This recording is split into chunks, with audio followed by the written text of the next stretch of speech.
is approval of the March 12th, 2025 minutes. Can I have a motion for that? Sure, I'll make it. Okay. Second, anybody? Sure, second. Any comments on those minutes? No. Okay. All in favor of approving them? Aye. Aye. Aye. I'll abstain since I wasn't here. Okay. Anyone opposed or abstain? Other abstentions? No. Okay. So that's approved. So let's move on to continuing to work on the rules to regulate, and I'll share my screen like last time. Yeah, where did we leave off? I guess let's try to. We had almost finished the committees Yeah. section. Okay. Let's see. So we're still on committees then. Yes, we have one more paragraph. This is acting very weird.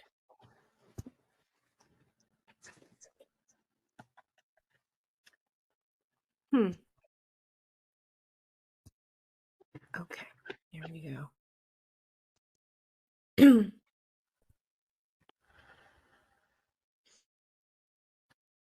Are you able to see that? Yep, we got it. Yeah, as much as you can expand it would be great. Okay. Just to kind of see where we're at again. Oh yeah, okay. Yep. I had two comments before we get to that to just ask you if you were. Now it's too big because it's not fitting. Yeah, can you scroll to the left maybe? Or scroll to the left, then it might That's good. cover it. You got it. That's good. That's good right there. I'll make it bigger once I read my comments. I can fill it. But in this section, actually, I don't need that. The membership of the committee, which is L&A, shall, where practical, reflect the approximate proportional representation of the minority and majority of the meeting. I think we should add parties. Minority. Yeah. I also wanted to bring up. I mean, I can either make an official motion, but I think with Colin here, let's maybe kind of explain what we're planning to do here, because this is an important part of this. And if a motion is needed, then we can. But I do think I'd like to make a motion to reconsider this, and actually the official motion is to rescind it and reconsider what we discussed here. And I'll tell you why. But I'll let you, Karen, go. I don't know if you want to. Yep, mine was should we update Colin on what we did do so far? I don't know. Well, all we did was really. I was able to review the. Okay. the red Okay. lines, Good. But okay. This was the only area that I wanted to get a little bit of clarity on. Yep. What the reasoning was. Yeah, my comment is just for clarity. It's not a substantive comment. So if you're talking about discuss this whole section, go ahead. Yeah. So in rethinking what we did, I mean, I know we're somewhat divided on this, and this was the only thing I think this small group was divided on, is the makeup of this one functional committee, the L&A committee. And remind me, we said 7 members.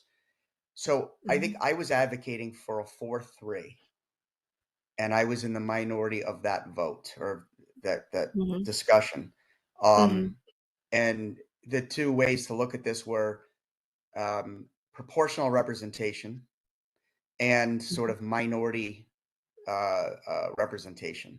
Minority representation being 4-3 or 6-5 or 3-2, so that majority party, no matter if it's a super majority or just a simple majority, would still allow that party to have a majority of the seats, but not an overwhelming sort of super majority on the subcommittee as well.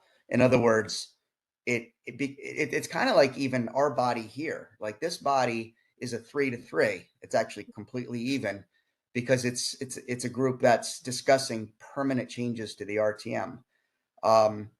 Our standing committee is also is the same. And I think, it's a simple majority. And I don't think we need to. I don't think this should be a proportional representation. This is the one major committee, and I think it should function like the SLMC, and have that type of representation, which is essentially minority representation, giving the majority party the plurality of seats. But I really thought about this, and I further since we spoke about it, and I just don't think this is the right way to go about it. So, either we can talk about it again, or I can make an official motion if that would be helpful.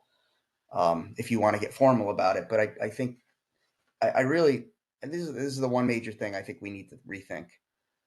That's my view. I guess I think I'm trying to think historically how the LNA has been staffed over the periods where Republicans were majority or Democrats were majority. And I don't think it was always, and it's 8. Well, it's 8 people now, right? Was it always 8? It was always 8. Or 10 when we had 50 people. Yeah. Yeah. And I don't think it was half and half historically, but I could be wrong. Correct. Mike? Correct. It was never half and half unless we had 25 to 25 membership in the 50 member body, or even 2020. Didn't we, Betsy, once have 2020? There was a year we had, I think, 20 Democrats, 20 Republicans, if not 21-19, but it was very, very close. So I don't know if you can see me, but I do have my hand up. I can't because I have this. Let me stop sharing. Okay. Hang on. Okay. When you're ready, I'm ready for you. Yeah. As long as I've been on, it's always been proportional to the body, and I feel like it's somewhat of a reward to in other words, let's say we had a mix. Let's call it the opposite. Republicans have 32, and Democrats have 8, and if 3 of those 8 get a high level seat, that's a pretty rewarding set of roles for a very small group. Whereas now you have 32 people sharing, 4 or whatever the numbers are. So I think it's not only about obviously the majority party should have the votes, but to carry the day. But I also think it's kind of we're kind of not having a lot of high level roles here, and I think I think it should be the party that wins the seats that gets to do that. I also think we talked this through last time and voted on it and moved on. Yeah, we did, and that's why I'm happy to make an official motion to rescind it if that's what it takes. But Colin wasn't here, so we didn't hear Colin's view. But it is something that I think that I personally have thought about further, and I know I was against it last time. But the difference in what I'm bringing to the table now is, why is the SLMC 3-2? That's stated that it's the only other committee. Why is that 3-2? And if it's a tie body, if it's a 2020, then the first selectman or woman needs to, appoint that 5th person. So why would the LNA then be one way, the SLMC be another way? And if it is a supermajority, as it is now, you already have the votes in the full meeting anyways, and it somewhat disenfranchises one side if you get 1 or 2 members on an LNA, which is the only functional committee. So in other words, whether there's 8 or 9 or 10 or 12 people in a caucus, we're saying that only 2 people can be on any committee of any relevance because there's only one committee. And I think that just silences either side, no matter who that is. And if there's one operational functional committee, I think that should be a simple majority, as it is with the SLMC now. And then the full body has its proportional representation, obviously, and will carry the day. But I really feel passionate about this as a fair process. And again, regardless of party. Can I just jump in because I had originally supported this, and I supported it because I was for me it was just about simple logistics for all intents and purposes. Would the would the minority party be able to get bodies to fill the seats? So what I would like to see in line with what Jeff is talking about is, maybe somewhere along the lines that the minority party is offered, if it's seven, 3 seats. If they can't fit, if they can't or choose not to fill all the seats, then the majority party would fill the remaining seats. But that was my issue, was simply just one of logistics. I think that LNA could be it could be a real policy making body more than SLMC. SLMC is just staffing the various committees.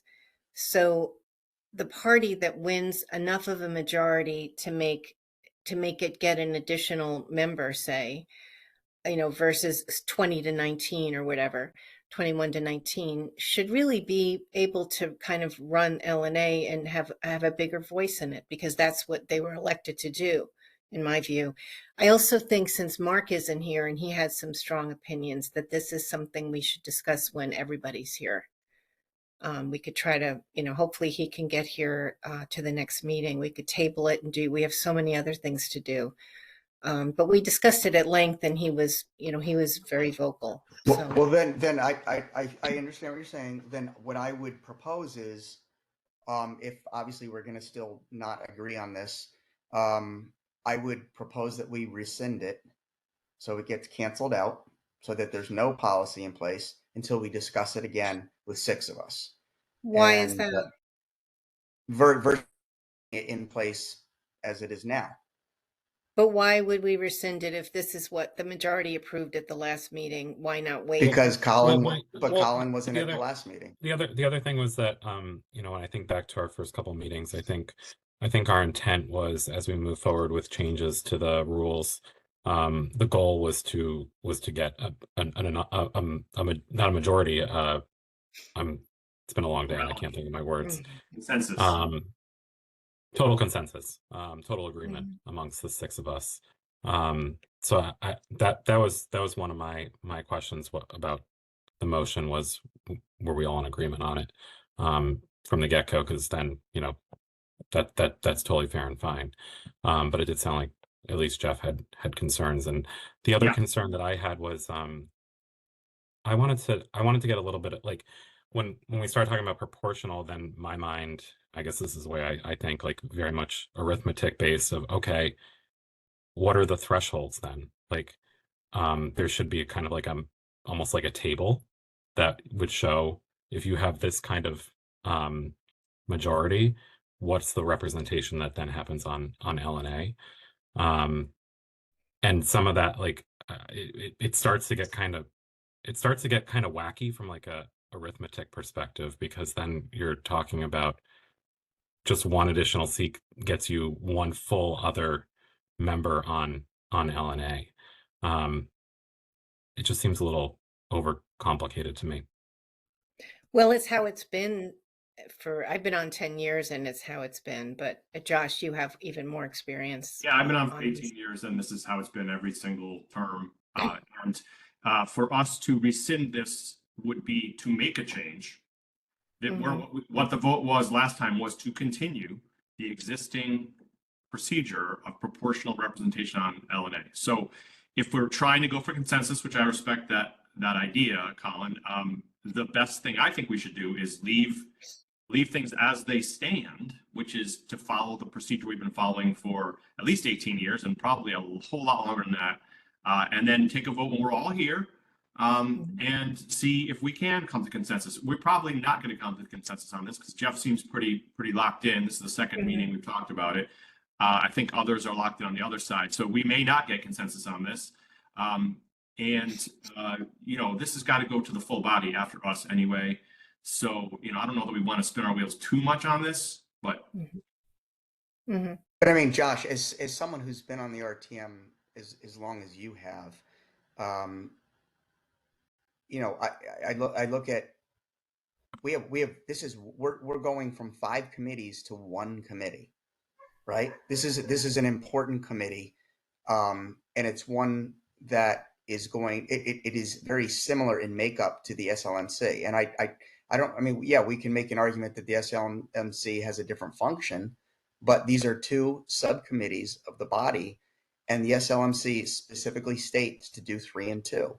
Why would this not be the same? And I just why think would they be the same? They're very different. Why should they be the same? well, SLMC, why I've never been on SLMC. I have no interest in being on SLMC. It's a rubber stamp committee. There's nothing to it whatsoever. But each yes. party says who they want to be on the committee. Everyone goes for it, and it's the end of the story. LNA has been a pretty active body, It has. committee comparatively to the Yes. other committees, which don't really have any function at all. Right. I don't think we're going to come to agreement on this, and I don't think we're going to move each other. I think we're kind of just spinning our wheels here, and in the interest of, as Colin said, trying to come up with consensus. I think we should either leave it as we voted last time, which was not. It was just one. I think it was a 4-1 vote, if I'm not mistaken.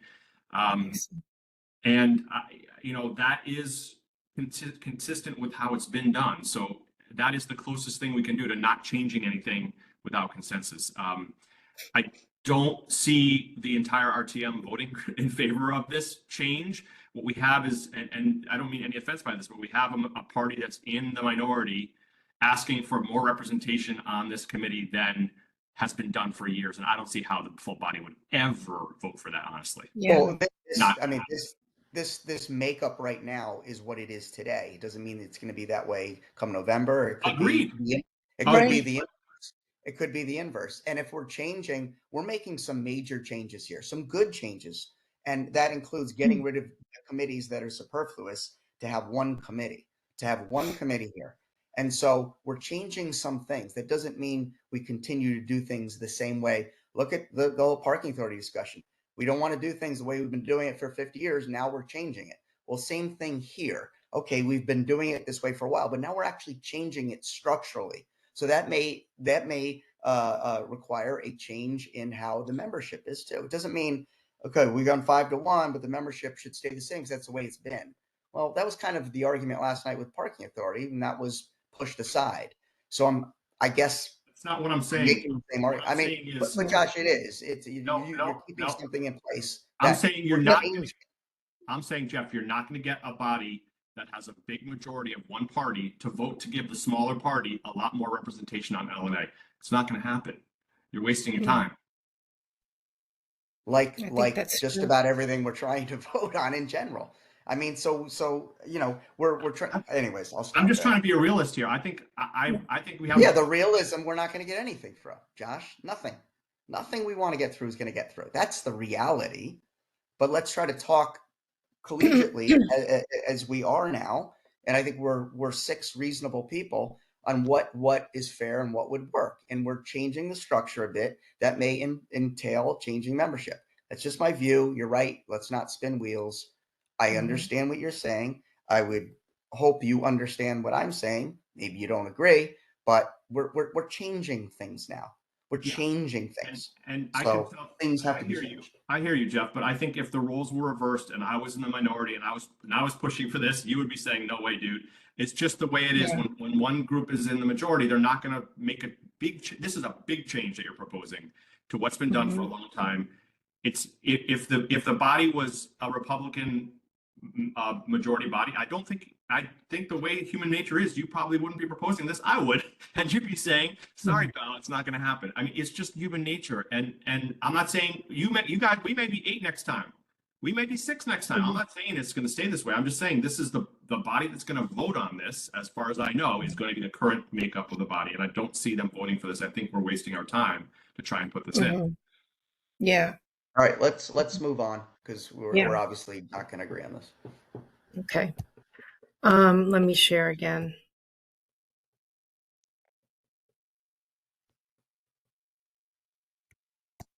I can figure it out again.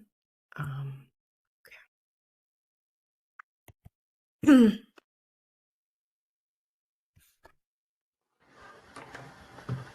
Okay. Well, so my change was just to add parties here, minority and majority parties of the meeting, because otherwise it's not really that clear. It's just a grammatical fix. are people okay with that? Or I Say that realize. again, Karen. What is your change here? So here, the membership of the committee shall, where practical, reflect the approximate proportional representation of the minority and majority. I think it should say parties of the meeting instead of minority and majority of the meeting. I think that's right, but is there a chance that there's a third party or an independent representation that we need to address too?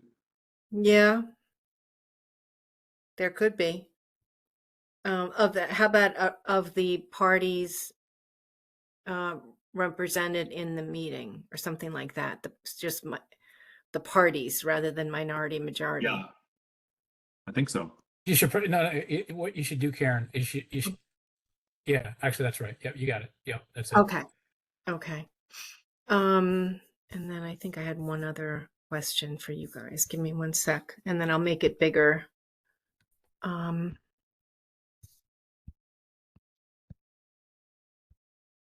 Oh, I thought maybe we should add here, because we talked about this. So this is all about a special committee can be formed, that we ask 2 or more members ask the moderator, she puts it on the agenda to vote on. And then I think the intention was to say whenever 2 or more members, or whenever there's an ordinance being prepared, that group will be a committee. I'm not saying it. When an ordinance is to be drafted, a committee shall be formed for such purpose. Because I think we talked about this a few meetings back, that it seems like it should be publicly noticed, and the meetings discussing the ordinance should be public. So it's not, done in a back room, and whoever is a sponsor can participate in that. Mm-hmm. Wait, So can you explain that again, Karen? Yeah, so this is the section on how other committees can be created, right? We have Right. LNA, and then, so I thought we could add to a sentence to the end of that saying, whenever a group of members is creating an ordinance, that a committee shall be formed for that purpose, so that it's then an official committee, and the meetings have to be noticed and public and things like that. I mean, we I need see. to establish Okay. a process for that too, right? Of how to form that committee and how to. Is that SLMC?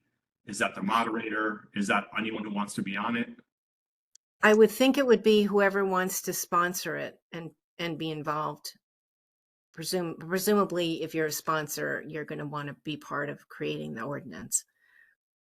What if nobody wants to co-sponsor it? Can you do it, or do you need to have? It would have no legs anyways then. Yeah. Right. You have to have at least 2 sponsors to even bring it up to the body. I think you only need one though. One co-sponsor. Yeah, 2 total sponsors. Yeah. Okay. Yeah, 2 total. Right. So is it any group of 2 or more members may form a committee to establish, an ordinance or revision of an ordinance or something like that? Yeah, and so it's sort of, I think it should be mandatory. Like the others are kind of like, if you're interested in forming a committee, but if you're interested in making an ordinance, you should go to the moderator, ask her to put it on the warning, and the body would vote on that.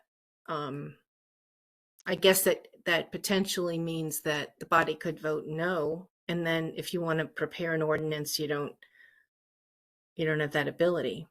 Yeah, that's a good point, Karen. And because where in the stage do you do this? In other words, what if 2 people, they have an idea, whether it's same party, 2 parties, whatever. Let's not get 2 people have an idea. Do they create the idea and the proposal and then the committee? Or is the committee formed when like a light bulb pops up in someone's head and say, I'd like to put this like, when does that committee get formed? I like the idea of formalizing a committee so that this stuff doesn't submarine, it's out and, oh yeah, no, it's already done. Who wants to co-sponsor it? Which is the way it's been.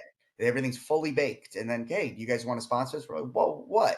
Well, it hasn't always been like that, Jeff, in all fairness. It hasn't always been that way for a few things, not always and not forever, but for a few things it has been that way. So how do we prevent that?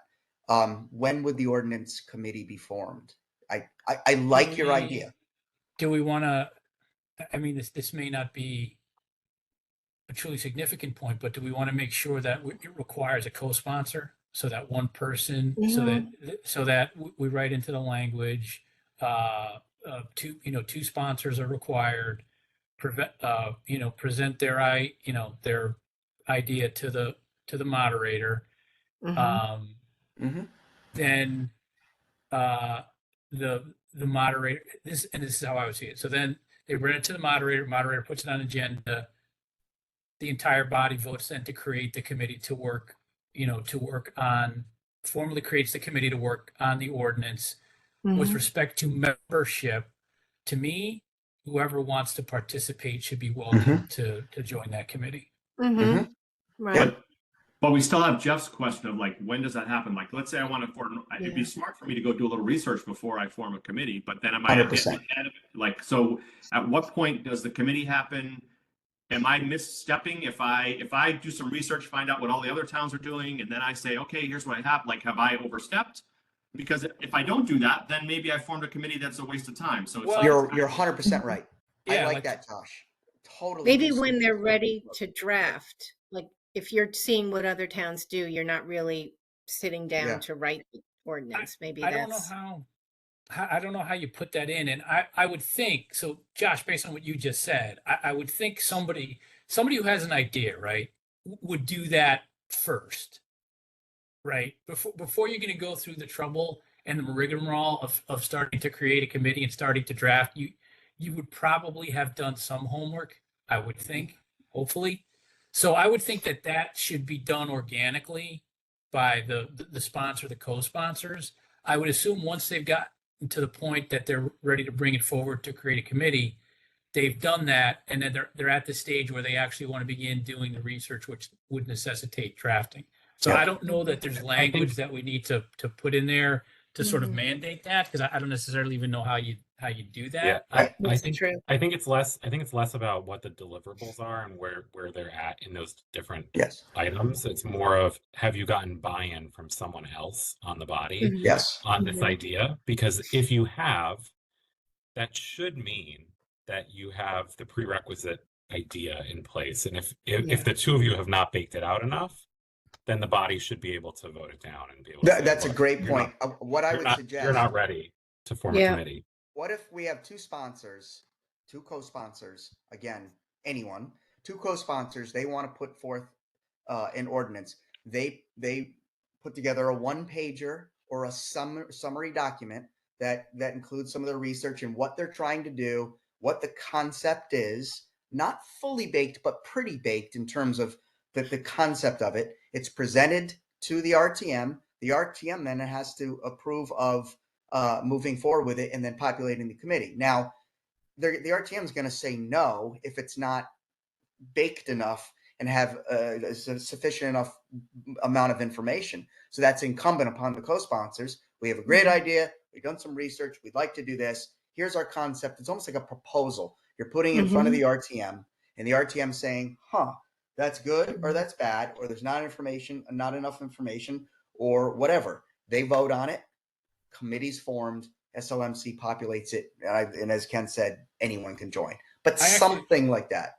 Yeah, I like that idea, because one, we're going to be requiring executive summaries anyway for things. So I would assume this wouldn't be any different.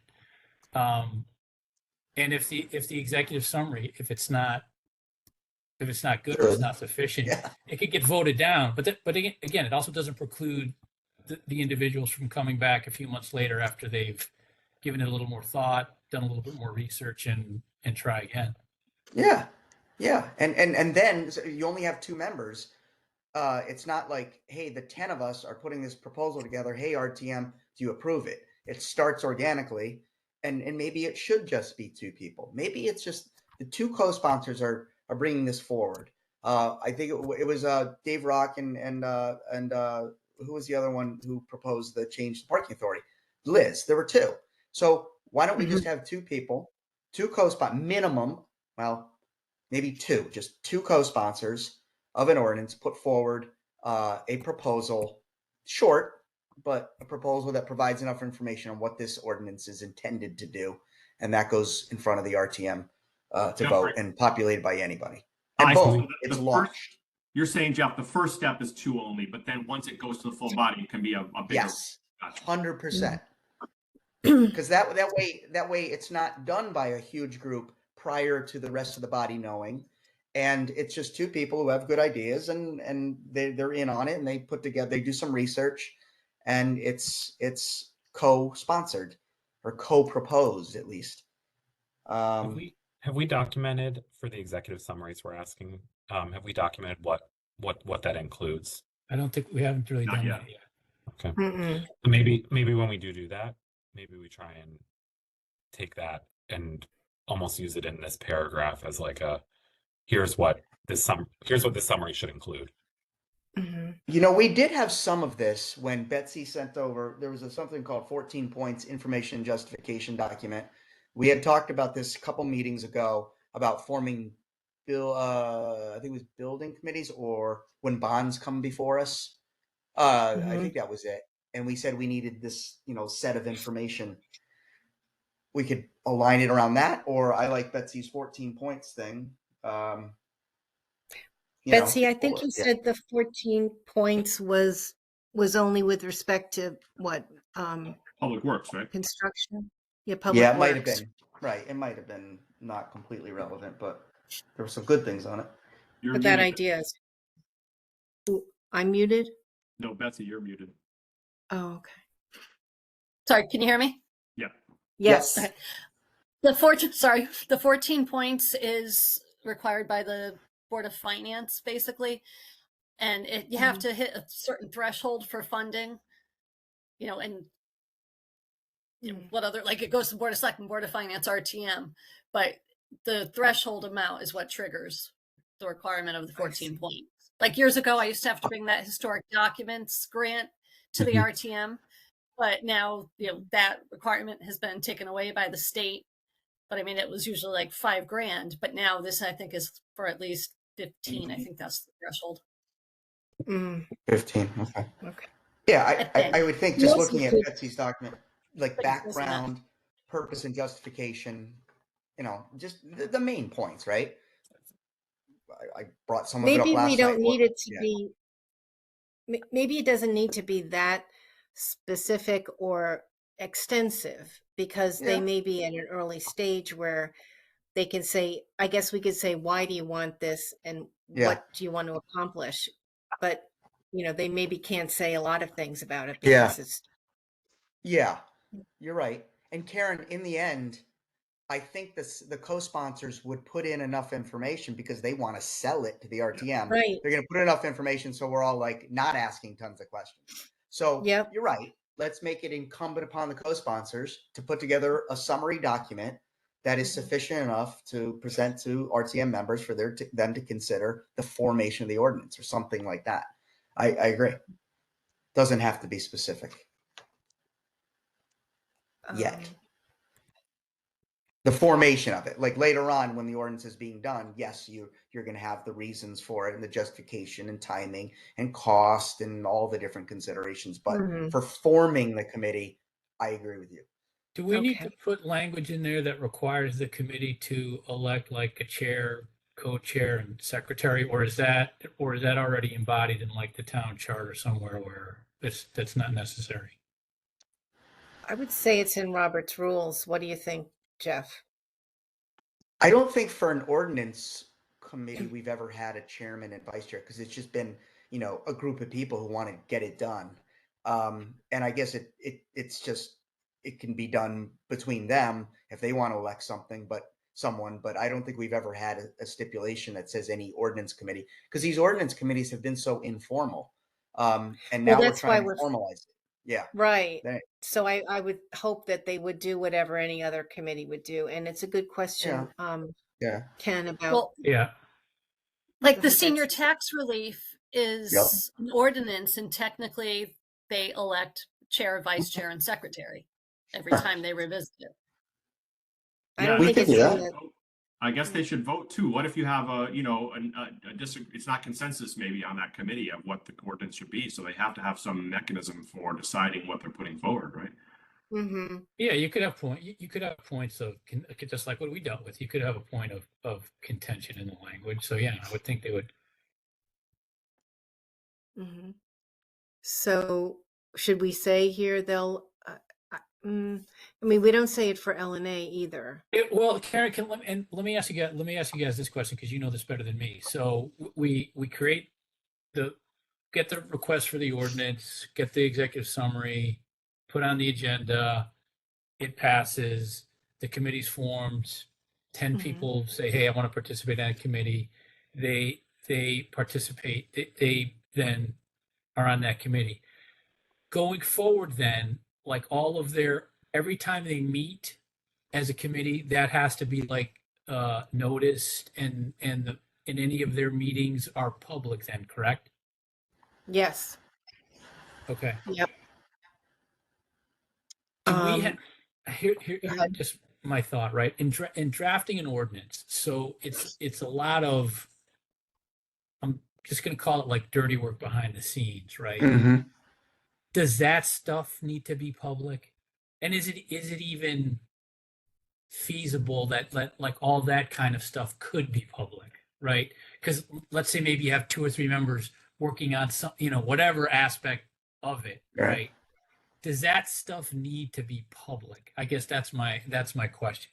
No, because you I have think- 10 people. It's like a divide and Right, conquer. 2 people are going to do right, this. 2 people are going to do right. that. I think it's the discussion of it that becomes public, right? The behind the scenes research. I mean, if someone has to call the EPA down in Washington, I mean, what is that going to be public?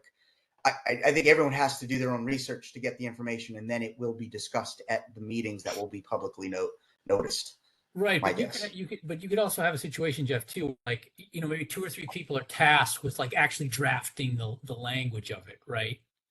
So Huh? does Mhm. that need to be public as they're trying to like work through that kind of stuff?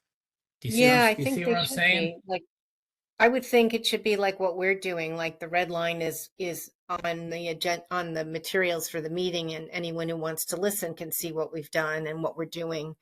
I think it should, personally. But my point though, like so for what we're doing here, we had a solid basis to start from, right? So we weren't starting from scratch. Right.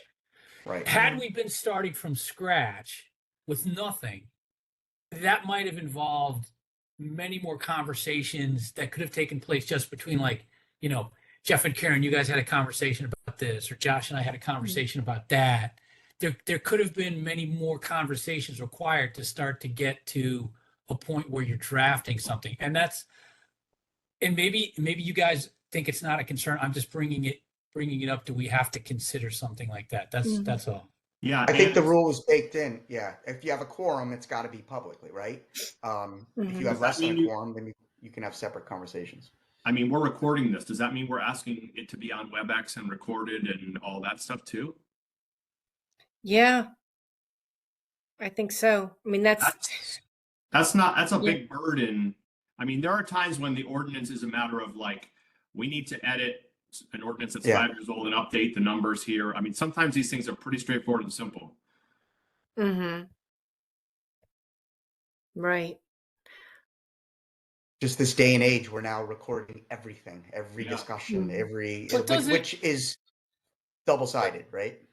Yeah, but the ordinance still eventually has to come and be passed by the entire body. So it's not like it's going to be a secret, right? And then the entire body has the opportunity to debate and go over the provisions of it, as would LNA prior to its even arrival to the full body, right? So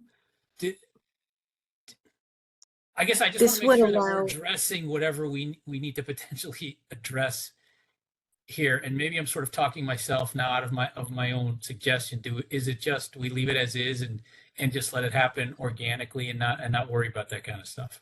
That's my vote. well, they would be bound by FOIA requirements, once they're a committee. So as I don't know, it was Jeff or somebody just said, if there's a quorum, it would have to be public. The idea is that the public can see what's going into this and what the thinking is, and they can go to meetings and comment if they want. Josh, you're thinking now, just let it happen, right? Well, I mean, honestly, I think most of these things are one person, right? You might have 10 co-sponsors, Yeah. but there's one person driving this bus, right?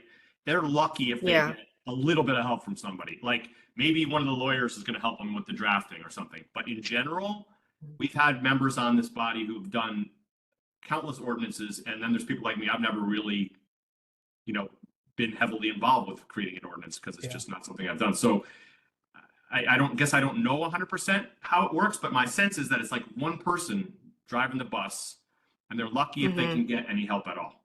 So Josh, you're basically saying then just stay silent on it. I think so. I mean, okay, that's fair enough. Yeah. That's fair. Like you said, Ken, it's going to come before the body. It's going to get its hearing. They're going to have to explain why they did what they did. But, yeah, that's fair. But does that mean that we can't call it a committee then if we're not requiring them to sort of notice and record that then it's not a committee and we're backing off the whole thing? Well, let's just step back for a second. If we make it an ordinance committee, is it then required that there is public access and that it is recorded? Like, what is the requirement these days? Does it have to be? And if it has to be, because it's called a committee, and it's only when there's a quorum, then we do that. But if we don't then want to call it a committee and we just call it an ordinance group that isn't then required, like Betsy, what would be the FOIA requirements if we create an ordinance committee? Is it required that this has to be completely, if you're open to the discussing public? town, if you're technically discussing town business, you have to take minutes. You have to alert the public that the meeting is taking place. You publish an agenda and what the intent of your committee meeting is. Well, we've had dozens and dozens of ordinances done already that have not been in front of the public as they've been created. So we could continue doing it that way. But if we want to do as Karen suggested, which I'm not necessarily against, then we have to abide by these rules. So it's like, I don't think we can do a hybrid. It's got to be sort of one or the other, which is do it behind the scenes. Well, let me ask this question. Or what? So let me ask this question then. So then theoretically, right?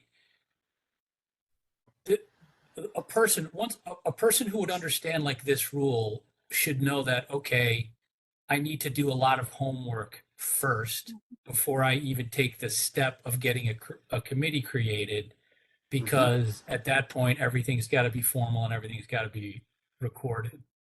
So I don't think this necessarily dissuades all of that background work, but maybe what it actually winds up doing is it encourages a lot of that stuff to be done in advance before it even comes to us. That's how I would interpret this. But then Ken, we drift into the world of, we've got like almost a fully baked ordinance coming before the RTM, and we're going to create a committee. Hey, who wants to co-sponsor it? Then what's the point of even doing it? This is sort of what I've been arguing against now. So what is that right solution? Because I think we're just going to go back to what we've been doing. I've been involved in a lot of ordinances, so I can explain what I have observed. So there's usually, an initial meeting where people talk about once the group is together, that people just talk about the issues involved, what are we looking to do, type of thing. And then it could be that there's quite a few meetings to kind of thrash out the different, like, how do we want to handle this? How do we want to handle that? And then somebody, like Josh said, somebody takes the job of drafting something just to start working on it. So, and then everybody kind of does what we're doing here and talks about all the different provisions, and they might be often, like for the, say, the Fair Rent Commission, we looked at what some other towns had just to get ideas. So you're usually not, you're often not starting from scratch, but you take things from what you see other people do. But really, it's most logical, one person drafts something, and then that would go into the agenda materials for the next meeting, and the public could see what that is and could see what everyone changes. And then there's changes made. So question for you, how the like this group, how is that group established? I guess that's my question. At least what we've been doing this year is anyone interested joins the group. So like the what was the thing we just did? What is it? Is it This informal? Is it speed like camera. the person? Take speed camera. Yeah. Yeah, I'm trying to go. So Karen, is it like it has the process been, by your experience, it's like someone's got an idea and they kind of just informally go amongst the other members, hey, I've got this idea. Does anybody want to partner with me? And that's how the group gets established? That's probably how it starts. And then what Liz has been doing as majority leader is reaching out to Jeff and seeing if any Right. Republicans want to join. And then they would all, we get on Zoom meetings or we meet in person and say, okay, here's what I think, like the traffic camera thing. We had Chris Shea and Christine Ludwig. yeah, who were also worked on it. And we just got on some Zoom calls, multiple times. And, what do you, here's, Michelle kind of ran that and said, here's what other towns have done. Here's the state statute that enables it. And, Was all what are that some stuff issues? recorded, or was it just, No. you just got to get right? So I don't, Yeah. my intent in bringing up this whole thing, I didn't realize I was going to open this kind of a can of worms, but my intent wasn't to dissuade anybody from doing anything.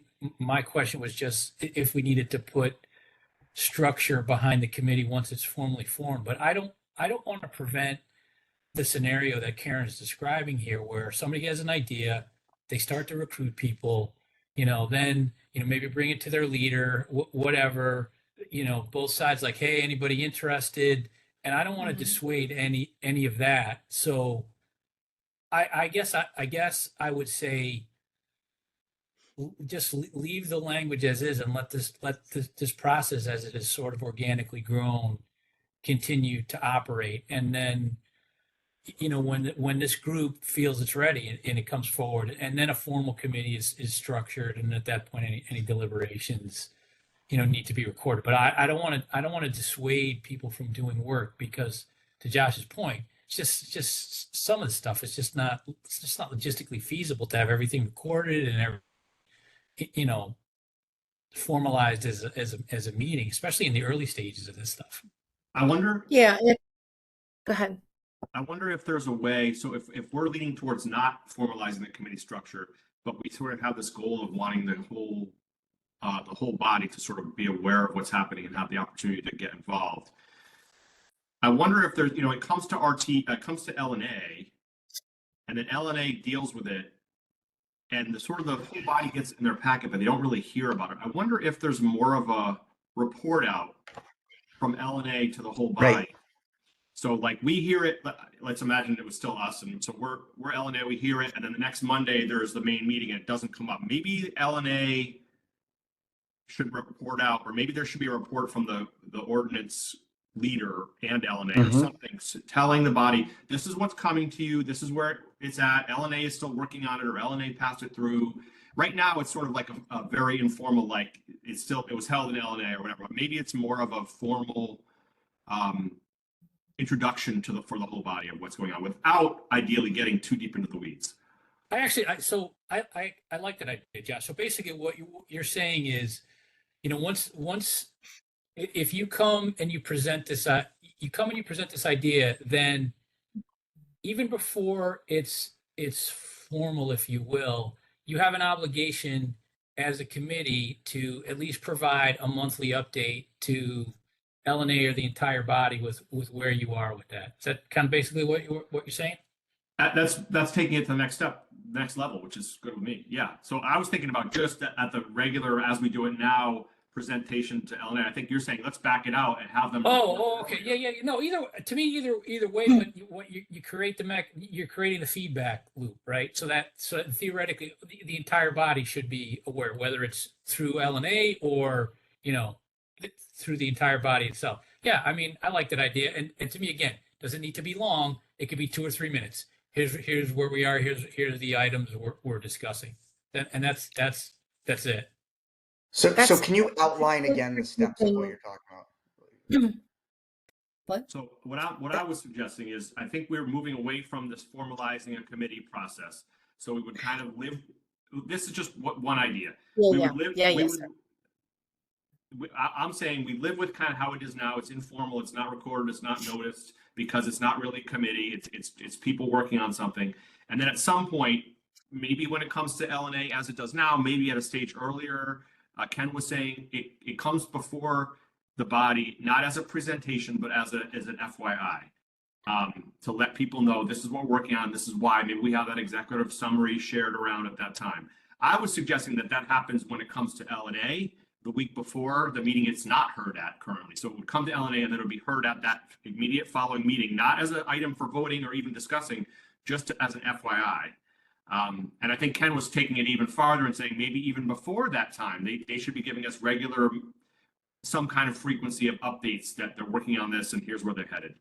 So that's, I think my concern is should the public be more, should it be more accessible to the public in those stages where it's being created before it gets to LNA in its final? Should the public be, seeing those meetings and be able to comment on it, possibly? That's what the idea of the committee would be in my mind. And I don't know if. Do you think the public would pay attention? Depends what the issue is, Josh. Right. If it's Depends. a contentious issue, and there've been some, then yes.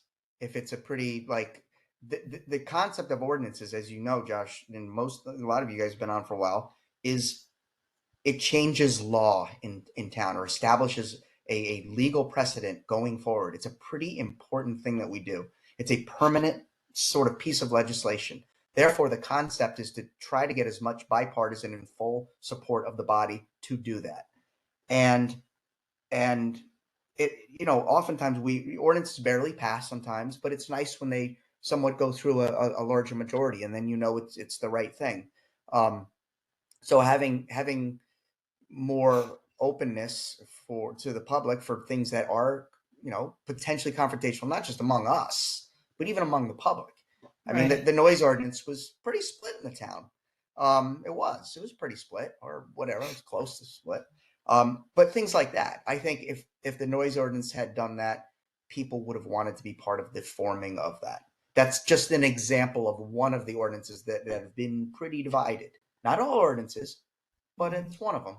But Jeff, how do we put that? I guess my question is, how do we put I don't that know. in the rules of what we're It's doing? it's That's tough what I'm because you either struggling have to go the formal route or you have to do the more informal route. If we do the informal route, we risk continuing what we're doing now. But if we go the formal route, then we have to document everything, and everyone's got to listen to everything, which I get in this world of transparency. But to me, it's impossible to do that. Yeah. See, I mean, to me, I think we want to dissuade I don't want to say like an ordinance being done in secret, but you guys know what I mean. Like a couple of people working on an ordinance, yada yada yada, and everything's done right, and then it comes to the body really when it's like it's ready at that point.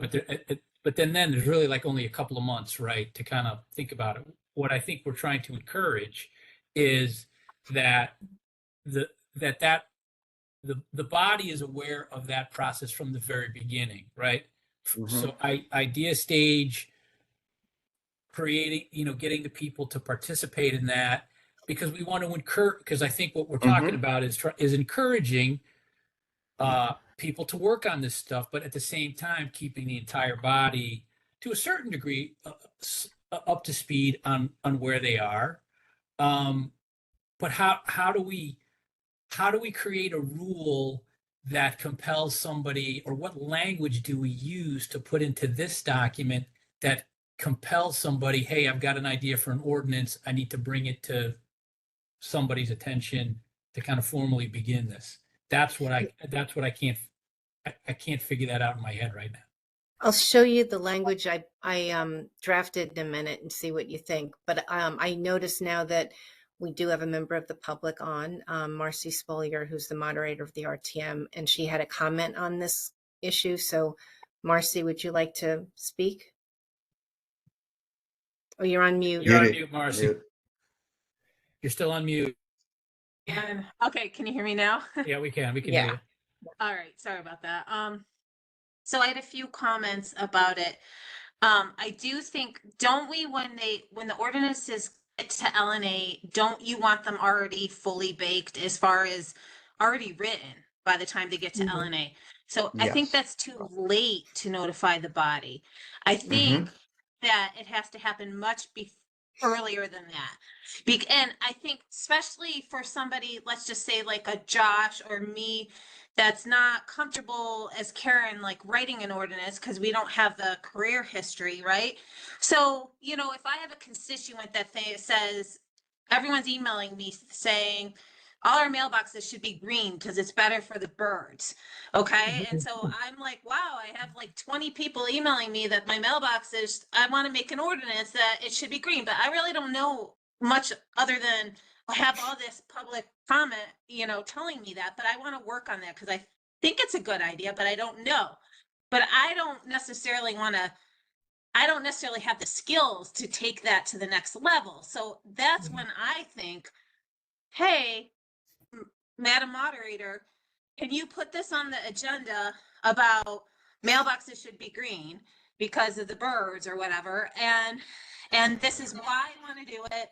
This is what I'm thinking, but I need more information. And then who wants to work on it? And I don't know, do we need the whole body to approve that? Right. Because you might think that's a stupid idea, and it might very well be a stupid idea and stuff. But I think if it has two people that are interested in doing that, let them do the work. And then let them bring it to LNA as a completed ordinance, you know, and but let that public be engaged so that then that public who emailed me saying I want green mailboxes could come to all those meetings and tell me. And there's lots of people, like I think we passed what did we pass, like over on the beach, or we passed like water something where we've had like people from different committees come to us and they have all this information that we don't even have knowledge about. So Can I just respond to that, Marcy, without stopping you from still having the mic and the floor? yeah. My concern about that, because I thought about that too, is if we mandate that, like 3 months before it comes to whatever, it's got to come to the full, then now you're starting to create all kinds of headaches for timing. Sometimes these things are hurried. Sometimes, as we know last night, sometimes we don't even need the time we have now, we don't even really have. So are we going to say like 3 months before it comes to LNA, you have to announce it to the whole body, or you have, you know, so like if we're going to make this a rule, how can we make it a rule? Can I have a suggestion while we were talking, and maybe there's a hybrid solution, and that is two sponsors. You need two sponsors. They come before the body to say, they have the document or the presentation to the body, not for approval, as Marcy said, but we are presenting this ordinance that we're coming up with. But the reason you're presenting to the body is twofold. One, you're informing the body that this is in progress, because sometimes past ordinances, sometimes we don't know what's in progress, or, you know, safe streets. Oh, yeah, we've been working on it for a year. We didn't know, without getting into specifics. So this says, hey, body, two of us are sponsoring this ordinance. We want to let you know. That's purpose one. Purpose two is who would like to be a co-sponsor. Does not have to be voted on. And then afterwards, those who want to be co-sponsors, whether they go through Marcy or directly to those co-sponsors, say, yeah, I want to be part of it. And then, yes, it has to be more fully baked, or if not fully baked, to the LNA. So really, there's not a big change. It's just more informing the body as the inception is coming to fruition to some degree, and it's in a public forum, and to the whole body, asking anyone to join, versus Liz going to me or me going to Liz saying, hey, by the way, do you have anybody? This is just open. Hey, public, we are launching this. We're working on it. Who else would like to join? And then as it comes to LNA, we go through the normal process that we do now. But what about that? How do we establish the public can't comment then? And how do we Oh, establish because it's not a committee. Yeah, How do we right. establish the timing for that? Like, what if sometimes these things, like, what if they form it and then they present it, and then it's not always an 8-month process. Sometimes these things are pretty simple. Sometimes they come from the town attorney. Sometimes they come from, from a committee. Like, I don't know how we establish that. How about right away, Josh? Right when the work begins, when two co-sponsors come up with an idea and they've done some research saying we'd like to promote this and put this in action, whether it's a month before it goes to LNA or a year before. I mean, that's the decision of the sponsors or the co-sponsors. They can put it forward at any point. but informing the body that we're going through with this, and whoever else would like to co-sponsor, you can, whether it's they decide to do it 10 months before and they're just going to slow roll it, or, oh gosh, we got to get this done because of the funding or whatever else, and it's a month before, so be it. But at least you're announcing this is something we're going to do, we're working on. Would anyone in this body like to join us? The public hears it, and it's not an official committee. It doesn't have to be recorded. All the back work can still happen, and it's still going to go to LNA as it does now in a fully baked fashion. So we're only adding the sort of announcement phase in the early stage with 2 sponsors.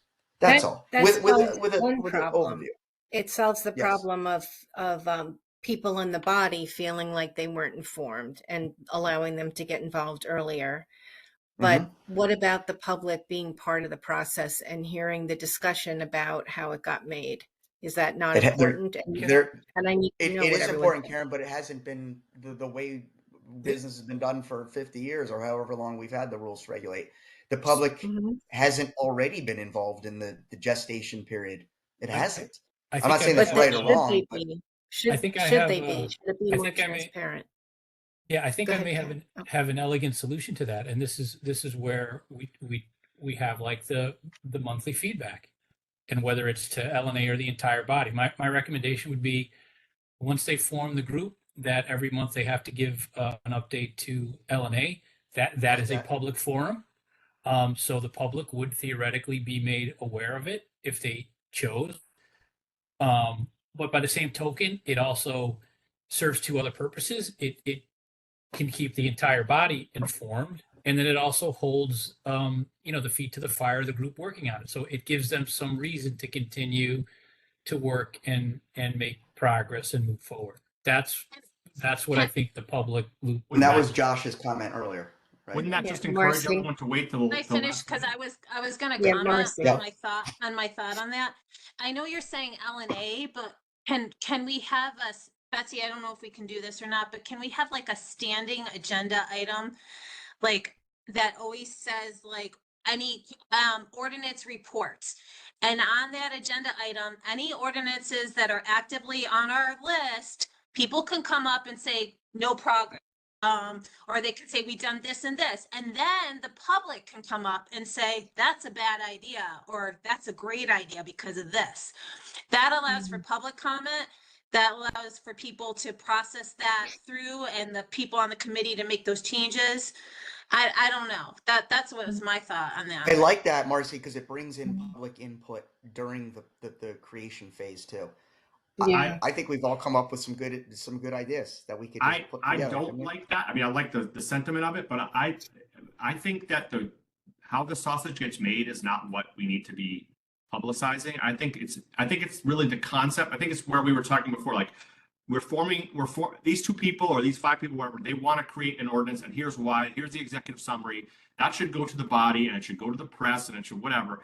But like this week we talked about, well, section 5S is too, it's antiquated. We don't do it that way. Like, we don't need to know all the details that they're working on a month to month basis. I think the sentiment of that is right, but the reality of it is we want to know as early as possible what ordinances are being worked on and why, and we want that word to get out to the body, and we want that word to get out to the public. That's our goal, right? Yep. Yeah. Absolutely. I would push back on that, Josh, a little bit. I wouldn't want to know every little detail either. Like, no one wants to hear this discussion that we're going through right now, every little detail. But what about a quick 2-minute summary? This is where we're at in it. I mean, I don't think that's a bad thing to have an open agenda item for ordinance update, for maybe it's one group that's doing it. Maybe there's 3 ordinances going on. What a good thing to involve. We talk about involving members in engagement and dialogue more and more and more. Well, maybe members are not necessarily going to speak so much in front of the whole body, but they're creating many ordinances, or they're involved in the creation of ordinances. So that gets people involved. But we're talking like a 2-minute overview. It's a standing item in the agenda, as Marcy said, and public can hear it. You can get a little feedback from public. Maybe it's a limit of 30 seconds or a minute from the public. Maybe they can't comment on it. They just hear it. They know what's going on. But to your point, Josh, like, I wouldn't want to hear every detail blow by. No way. But just here's where we're at. 2 minutes. You got 2 minutes. no one's going to waste time saying, well, John said this, and then we're not sure about that. Wouldn't be relevant. It's like, what are the action items? What has, and to your point earlier, Josh, some ordinances happen in 2 months, some happen in 12 months. Those that are in 2 months, what's wrong with a 2-month update? Those that are going on 12 months, which are rare, okay, yeah, so it's a monthly update. This is where we're at. I think members should know that, and the public can know. And then we sort of cover all bases that way. Don't have to record it. Public's involved. We still get their comment, however we want to limit that. The members know. The members can join. It's just full transparency, and you get updates. So were we saying basically that somebody who's interested would go to the moderator and say, I'm interested in doing this ordinance, or would hopefully talk to fellow members and find a co-sponsor, and then it would be announced at a meeting that this ordinance is going to be drafted, and here are the sponsors, and whoever would like to work on that should talk to the sponsors, I guess. Mm-hmm. And then there'd be monthly updates. That's Yeah. pretty much what we're saying, right? Short I think executive updates. Yeah, and I think I think just the question is, do we want that monthly update strictly before LNA, or do we want that monthly update before the entire body at the regular meeting so the public can comment? And I think it's the latter based on kind of what I'm hearing. I agree. You know, But- not but every the public- update has to be verbal. You can just have a report. You know, we could put it in Yeah. the packet. You know, Good the point. ordinance section. You know, back we had two very relatively easy ordinances when we established the Arts Commission and the Fair Rent Commission. We already Mhm. had the executive summary, and it was in response to legislation so that, you know, we can apply for grants, and, you know, we had to comply with fair rent. You know, if we just do a synopsis like that in writing, that this is going to be coming forward, you know, gives everybody a heads up. And then that way too, the public, if they're looking, you know, online, they would see that and, hey, I want to start paying attention to this if I need to go to a meeting or whatever. You know, we don't have to necessarily have a Q&A, you know, as an agenda item. You know, That's a just good a- idea. The moderator could just summarize these five ordinances are currently in various stages. If you have any comments, members of the public, remember that your RTM members are available and you can email us. Mm-hmm. And That's the just thing on state that, though. what the But 5 ordinances are that are currently in the works, possibly. But it wouldn't. The point of that update, though, is a little bit more than that, though, to make sure that the I agree. body knows what, you know, like kind of like where it is, perhaps what issues they're trying to work out, that kind of stuff. Again, not But if you put it not in the weed backup, stuff. Mm. Well, if you put it right up with that kind of detail in the backup, yeah, I mean, I have no issue with that. I mean, it could also just be more as if you put it like review ordinances as a freestanding item. I could say to you, oh, Jeff, you're working on an ordinances about this. Do you have any comments that you'd like to update the body about? No, no Yeah. comments. Okay. Josh, do you have something you want to update the body on this ordinance? I want to tell them that we made, you know, that we're thinking of going this way or something, you know? The only thing with that, Marcy, is I would want to, because I think people's natural instinct, well, I don't really have any updates, but there may actually be some stuff that they've done that the body should at least at a, you know, a high level be made aware of. So I would want something that would, a forum to kind of compel them to at least provide like where they are, like what they've done kind of stuff. That At would the be risk- my only thing. At the risk of repeating myself, I'll be brief. I mean, like, imagine our report on tonight, right? Well, we talked a lot about how ordinance are gonna be formed. Are we gonna have committees? Are we not gonna have committees? Are we gonna have presentations? So that, like, people don't need to know this.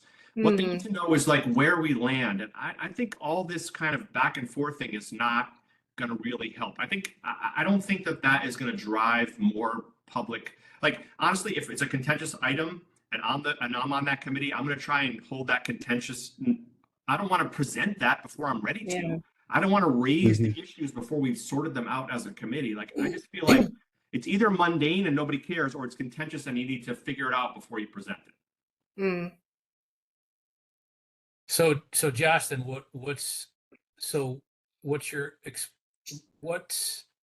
how would you work the process then? I like the idea of of informing the body and the public that these things are in the works. I just don't know how to do that. So maybe Marcy's idea, maybe the idea from Marcy is the way to go then. She offers the opportunity. Everybody's aware of these committees. And then Marcy or whoever the moderator is offers them an opportunity to provide any updates that they feel that they want to make. Fair? Yeah, you could do that versus a requirement. It's not a secret, right? Everybody's aware that they're working on Yeah. XYZ ordinance. Any so any there's no updates secret. worth telling the body. Yeah. Right. And then I guess Mhm. to Josh's point, we don't need to get into the weeds or force people to talk about stuff maybe that they don't feel comfortable talking about at that point. Mm-hmm. Because I hear what you're saying, Josh, on that. Yeah. And it also risks that Josh's favorite thing of people making reports. Yeah. Josh loves reports. So I Karen, know. as the attorney, could you then draft language basically to that effect that we could include there? Yeah, I'll do that. I made notes, so I'll do that. If that's what we're all agreeing on, right? Can you summarize, Ken? What are we saying? So what I think we're saying is, and this is the process from A to B. A couple of people have an idea for an ordinance. They present that to moderator. Moderator makes that announcement to the body, asks any volunteers who want to participate. No. They're presenting it, Ken. The two co-sponsors are presenting it. That's Okay, their first. that's fine. Yeah, That's fine. Yeah. Okay, so they present it. That's fine. Moderator asks for volunteers to join that committee. Then, as a standing item on the agenda, they are given an opportunity to provide any updates that they want throughout the process until such time as they are ready to actually formally bring that to LNA. Yeah. So why don't I don't know quite where it would go. So why don't I do that between meetings and propose it next time? Is that okay? Yeah, that works.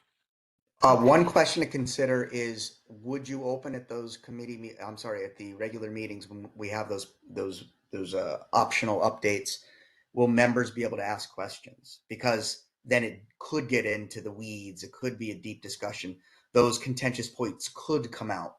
So, how do we limit questions if we do limit questions at all? Because there likely would be some, especially a contentious one. Just something to think about, right? I mean, because then an update could turn into an hour, and that's not what Josh likes. So what if it's what I would like anyway. It's FYI, but I know. Yeah. And go back to go talk to the proposing group if you want to get feedback, right? Yeah. Yeah, that's probably a good idea.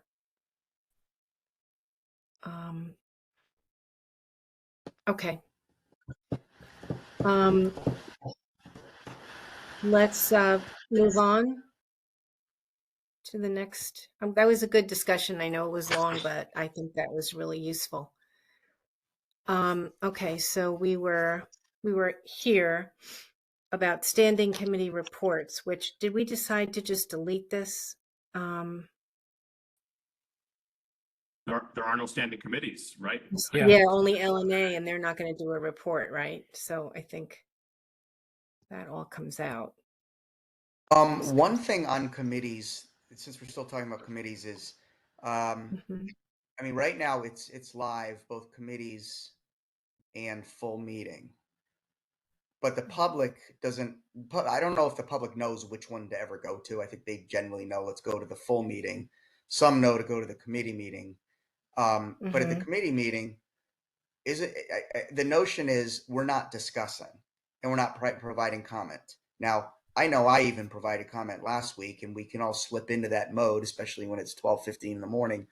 But like at a committee meeting, do we want to stipulate that it's just a time to ask questions? Because all of us at various times have slipped into, I'm going to provide my comments too. And that's where things digress and they prolong meetings. We've all been guilty of that. But I think that's where that's the moderator's job to keep that, to limit that. Yeah. So, but all right, that's fine. But do we want to stipulate rules to regulate because if we put it in the rules, then the moderator doesn't have to always police it as much. The policing of it may be reduced. She You or have he to will put still it have in to the police. rules. Yeah. You have to put it in the rules. I don't know that you only want questions. I mean, it's not in the rules. Like No, technically, I know it's not. I'm Yeah. saying should we put, absolutely. because committees are really supposed to just be information gathering. It's not a point to debate and discuss, but it actually doesn't say that anywhere. That's just an accepted MO of committees. At the full meeting, it's less information gathering and questioning, although there is some. It's more discussion and debate, and that's where it is back and forth. Do we want to maybe describe that a little bit so that members know, all right, Yeah. I'm not going to debate this. I'm I'm just okay with wondering, that. just thinking out loud. I kind of always assumed that was Right. there somewhere. So yeah, I mean, This if is it's all not, about then yeah. codifying things, right? Mhm. We're trying to put rules in place. Okay. It's just an idea, you know. Yeah, Yeah. to Marcy's point in the chat, there is nothing in the rules about the committee meeting, which I think we need to No. insert that somewhere in here, that Yep. it is an informational meeting. And I think that will also formalize that this is a meeting, right? That, Right. which is not a formalization we have today. Yep. And I would go so far as to say that we would set some rules up that the moderator, empowering the moderator to cut off redundant questions. Like, sorry, Representative Garskoff, that was asked and answered already. Yep. Like, I think we should give the moderator the tools that he or she needs to really try to keep things in line. Yeah, we can describe, as Marcy typed out, the concept. What is the concept of both meetings? Because remember, we're getting rid of the committee structure other than Right. LNA. So, what is the role of that full body committee the week before? Right. Let's define what that is, and then we define what the regular meeting is. The regular meeting is a little more give and take. You can kind of do anything. You can still ask questions, but what is the role and the function of that first meeting? We should probably explain that. Yep. I'm just going to take a look at Marcy's comments that you're all referring to, because I was in the sharing mode. I think Marcy put something in the chat on Robert's rules. So is there anything in Robert's rules that kind of defines that defines that? Jeff, you're the Robert's rules expert. I'll ask Marcy, which rule are you talking about? And pertaining to what? Because I think we can put it in there ourselves, but Yeah, I mean, I think in Robert's rules it says something specifically like the meeting will limit, the person moderating the meeting will limit, repeat, will control the meeting and limit repeat questions. Somewhere it says that. it does. That's for all meetings, though. You have that ability. Our Rule 13. Yeah. Our present Rule 13 says members of the public may speak on each item upon such terms and conditions as the chairman shall impose. That's already in there for committees. So for committees? Oh, but that's not for committees. That's when we broke off to committees. But like the actual committee format is it's not a meeting. It needs to be listed as a meeting with proper minutes and proper everything, proper attendance. Yeah, but since you're not voting at those, minutes only need to have attendance, motion, vote. Yeah, but think of from our standpoint, think of how much we cover in a meeting. So think of everything that happened at our 5.5 hour meeting last week, and none of that is noted in minutes anywhere. There was a lot of important information shared, presentations, all that, and none of that is noted in minutes anywhere. I have a problem with that. I Isn't agree. that stuff recorded now, though? Isn't that recorded and posted now, or is the committee meeting not? It's recorded, but like, who's going to sit through a 5.5 hour meeting if you're from the public and you just want to look and see, like, what did Anthony say about the field? I saw that on the agenda. But We don't even Betsy's have a right. That's what presentation. minutes do. We don't Minutes are even just have a who's there. present. Yeah. Yeah. That's We don't No, I even have a the totally- definition. presentation Sorry. schedule. Huh? We don't even have a presentation schedule listed on the anywhere, I don't Right. think. That should people don't probably even, be an We used agenda to. item. It should be on the agenda for that Good. meeting. It should be more formalized. I totally agree. So, well, and this is I'm going to make like a technical comment here, but couldn't we, rather than like creating minutes and stuff like that, can't we just have somebody on Fair TV edit the document and basically just put like, hey, at 11 minutes 30 seconds, agenda item number 4 was discussed at It would be awesome. 20 minutes and 15 seconds, agenda item 6 was discussed, and just do that. That's not, I don't think that's really what minutes are, though. I mean, every formal meeting of a body should have minutes. And I think just saying the topic is like way too, No, I but think. too high no, level. but what I'm saying, Karen, is the video gets posted almost with like an index of what starts at what time, because in essence, minutes are supposed to be what's said at the meeting. But the best thing is actually, because we live in the video era, the video of actually what takes place and what said is the minutes of the meeting. But to Marcy's point, no, because nobody necessarily wants to sit through 3 hours to figure out where they got to listen to their topic. If somebody in Fair TV could just edit and say like, okay, at this point, so you basically have like an index of where topics begin discussion. So if I'm only interested in item number 10, I know that starts at 1 hour and 12 minutes. I can fast forward right to there and I can listen to what's said on that topic. To Josh's point, and this is not to get too into the technical world, but there are tools that do that on every single Zoom, WebEx, that you can integrate with them, and they will transcript and do a readout of what was learned in that meeting. But that would be a bigger conversation with we have to specify what we want the minutes to be, because Robert's rules is very strict. It says meeting minutes include details such as date, time, and location, whether a quorum was present, who was at the meeting, and who the presiding officer was. Text of specific motions and their outcomes, but not the vote counts, are also included in the minutes. Discussion is not documented in the minutes. Minutes should generally include only what was done, not what was said. So that's just Robert's rules. Now, if we want to amend that for our specific, bylaws, then we can. But That's not generally, that's what minutes are, and that's why we don't have the details in our minutes. It would be a book or a volume. But Betsy usually has some discussion, references to discussions anyway, a little more than what Robert's rules says. Yeah. And I'm not, the AI minutes are a good starting point, but I would think somebody has to be in charge of reading them and editing them and deciding if they're really accurate.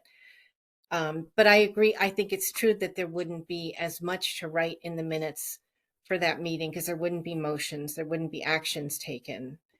But there's a downside, Karen. The public doesn't know. I mean, as we talked about, right? Unless they watch it live or they go back and watch it, no one's going to know what 5.5 hours. The press will pick it up. Maybe there'll be discussions on social media, but that's just one of the downfalls of the way it's structured now. Maybe no one's going to write up 5.5 hours worth of minutes. Maybe our executive summary requirement helps with some of this. If everything that comes before us has to have an executive summary, then that becomes something that is accessible to the public, lets them know what's happening, lets them know what they want to tune in for. That's actually a good point, because then what could happen is, as you're asking questions during the committee meeting, you can then ask the person presenting, can you include that in your finalization of your executive summary? That's true. And Ken, I think you were saying what you were saying about Fair TV. They do have, they do add, I think, topics. Like if you scroll through a meeting, when you go to a different agenda item, it says that. So you can fast forward through a meeting and see when they started talking about parking authority or something. Yeah, they do. Is helpful. Yep. Board of Finance, it's really helpful, Ken. So maybe they could do it for the RTM too.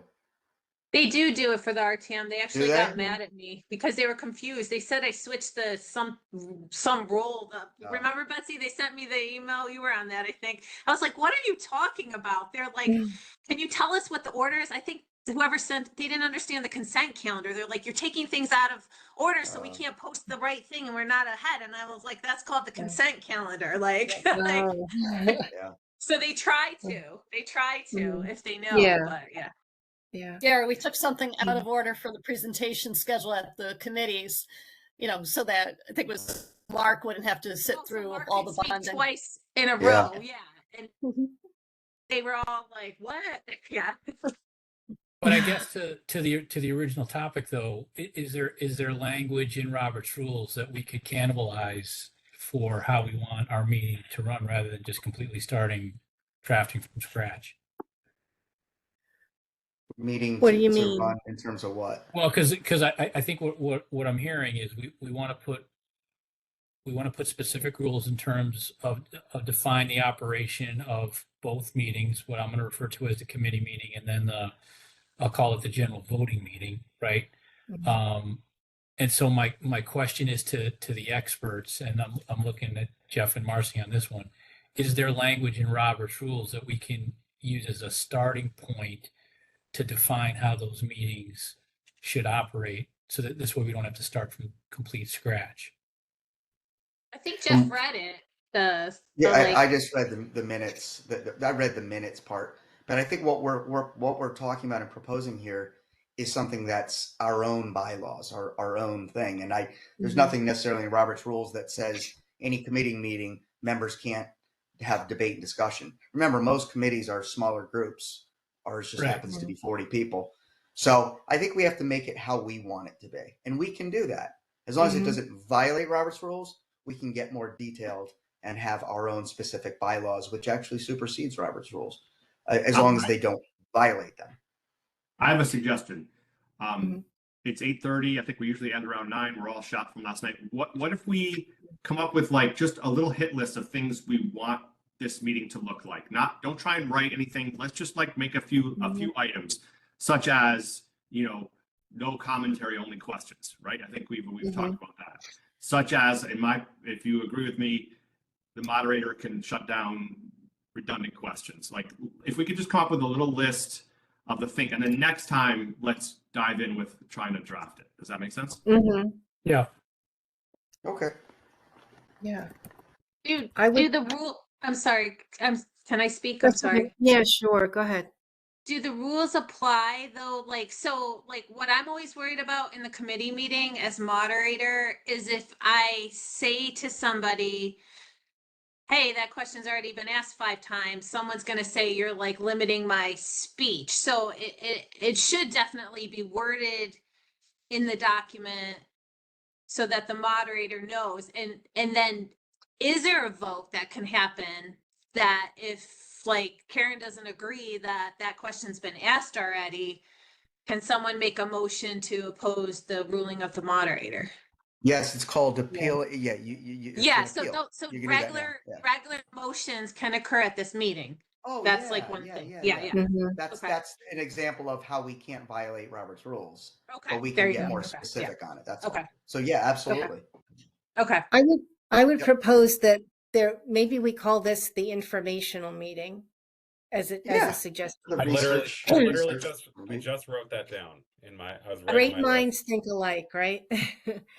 And the agenda could be like roll call, pledge, and then go through the presentation schedule, which we could either spell out in the agenda or include it in the documents for the meeting so everybody can follow, and then adjourn. And I think that might be what the meeting is. And What do you- that we require executive summaries for all items.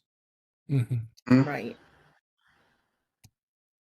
Okay. Are you getting the executive summaries at the informational meeting or at the regular meeting? Informational. At the Informational, definitely. Yeah. Because someone made a comment about then asking them to update it.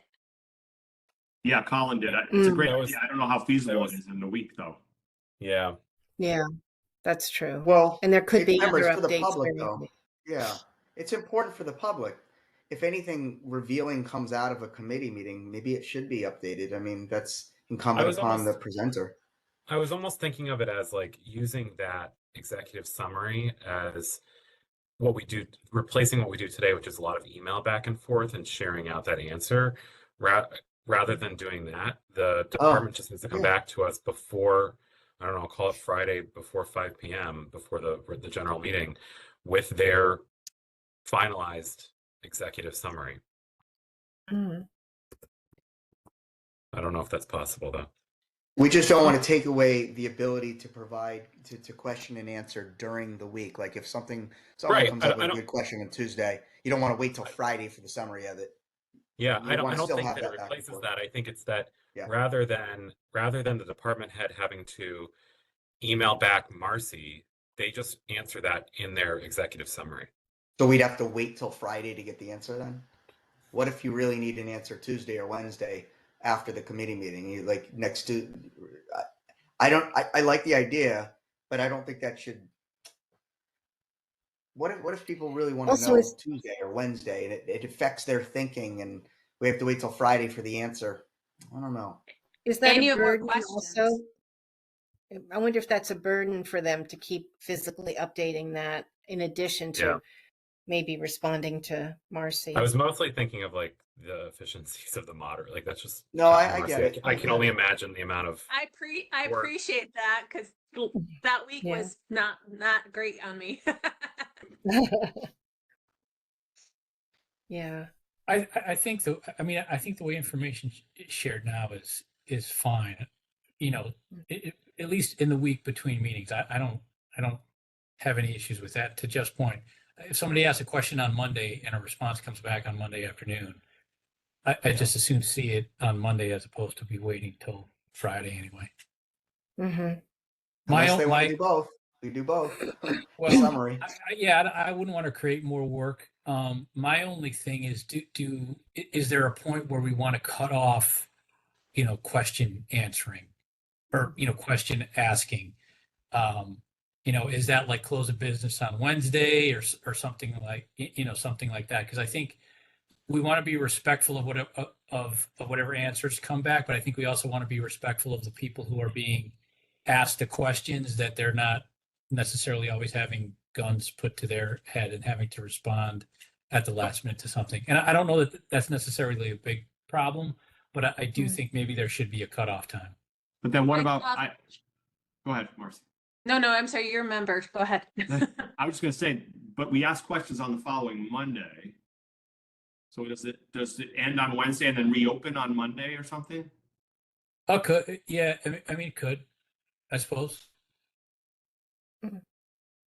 I don't know if I'd put a limit. I don't think I'd put a limit. What if a question comes up on a Friday or Saturday and you're like, this hasn't been addressed, and we do our best to get the questions answered, and if they're not answered by the meeting, then you ask the moderator Monday afternoon to have the department head attend because the question has been answered. And I don't know. I don't want to limit stuff too much. A little more flexibility. That's just my opinion. Jeff, can I make a comment on what Jeff just said? Asking the person to come Monday afternoon, is that like a reasonable? How are we doing that? Because now we have a consent calendar, and last week we didn't have a consent calendar. So I kind of informally said to people, "Hey, do you have a question on this? Do you not?" But then I didn't. I mean, I emailed Bill and David and I texted them and said, "Hey, just so you know, you might want like Anthony to show up," but like he didn't, and I didn't even know the Board of Finance had a meeting last night. Like I didn't even know that because I was focused on our meeting. So I didn't know that all those people had conflicts. But how are we going to determine who's going to show up? Because like, Mr. Papa George showed up yesterday and he didn't even need to be there. What a waste of his time to sit there and wait after school when we don't even need him. Yeah. So how do we determine who's going to show up? And even for that department head that showed up to committee, but for some reason has a commitment on the regular meeting, how do we make that Worst palatable case, for the employees? Yeah, I would say too, if we really haven't gotten the information we need and we've asked for it and they can't come to the meeting, which I would think if it's Monday afternoon, a lot of people may not, may have plans or something, then worst case, you postpone till the next meeting to vote if you really don't have all the information that's critical to just make the decision, unless it's something with a time crunch. And that motivates Yeah. people Things to, are time. I know. I Yeah. don't know what happened with the Anthony thing. I don't know. Was it Dave Rock or somebody had a question for him? And if Anthony didn't answer it, that's not good that he didn't answer it. But then Anthony had a conflict yesterday because he was at Board of Finance. But if Anthony couldn't make it, then he should have designated somebody to come in and answer the question. I mean, he should have had the question answered. Secondly, if he's supposed to be, the question still hasn't been answered and it's going to be asked that night. And the alternative is we're going to delay an item. They can't even start paving. They can't even start paving on the golf course. We have to wait another month, partially because Anthony didn't respond to the question. All he had to do was respond to the question or have a designee answer the question that night. And that's unfortunate because now a project is delayed by an entire month for a revenue generating item. So you're right. I mean, it's a legitimate question, but I think the department head has to figure out what to do. Maybe he has to be reminded you haven't finished answering the question. So can you send somebody tonight or can you yourself attend tonight? Maybe that's an extra burden on the moderator, Marcy, but I think that has to be laid out. Like, is that the moderator that asked that, or is that the town clerk that asked that person to show up? And when does that ask happen? Because there are some people that are like, I don't know, maybe you asked a question, Jeff, on Tuesday and you got the answer back on Wednesday. And then that made Ken think of a question on Thursday. So then he asked me, and then I'm at work all day on Thursday. So I don't actually get the answer out till 8 o'clock at night on Thursday, and they don't see it in their inbox till Friday morning, but also, to be favorable, that was a 5.5-hour meeting. Maybe somebody didn't kind of really realize that was a question that they needed to follow up. I mean, I think he said he'd get it, but I don't know. That's kind of why I sent out the thing saying, hey, remind me what your questions are, and not everyone always, but maybe that needs to be part of the process. Like, remind the moderator of any outstanding questions by Wednesday morning so that the moderator can get the answers from the appropriate department head. What if did Dave Rock remind you, Marcy, that he hadn't gotten the question answered? Honestly, no. The only reason that was not on the combined consent was because Mark McDermott had concerns on it. But Dave Rock didn't. Mark. Okay, but Mark, okay. And you told Anthony the only reason I pulled that out of the combined thing was Mark had concerns about it. To the question of how to handle whether staff has to come to the second meeting, the voting meeting, if we have an informational meeting and a voting meeting, is there like a hybrid on-call hybrid situation where we say, thanks so much for coming to our to our informational meeting. We're not, I'm the moderator. I'm not sure whether we need you. So could you just please be available? We'll text you and can you jump on Zoom or whatever we're using? I know, is that a solution that takes some pressure off the staff? I think that should be an option where you could join remotely. I also would think that you should be able to designate a deputy to represent you at these meetings so that you don't necessarily have to come to every single meeting. You could have somebody else cover some of it. Right. Yeah. Okay, anything else? Oh, go ahead. What did you guys think about how we combine the items? Because we didn't have a consent calendar. So that's what that's going to look like. Our 5.5-hour meeting the other day, that's how that's going to look like. Not having any consent calendar for all those agendas is going to look like next year because you guys said no consent calendar. Yeah, but that's fine. Like what you did was, to me, was fine, right? It was good. It was absolutely fine. It was absolutely appropriate. The other thing that it does is, technically speaking, if somebody in the public did want to come and speak on one of those items, they were certainly able to do that. So that's how I would envision it working, and you did what I would have expected you to do. So, but maybe you guys put something to that effect, so that it's you know, because we're not all going to be here 10 years from now. I know I'm not going to be. I don't know if any of us will be, but. And Marcy, Josh is going to serve another 10 years. Are you kidding? Marcy, you also, I think was great is that you gave an explanation of what each item was. And I think that's the part that I would like to codify into our rules is that happens, that we never take a vote.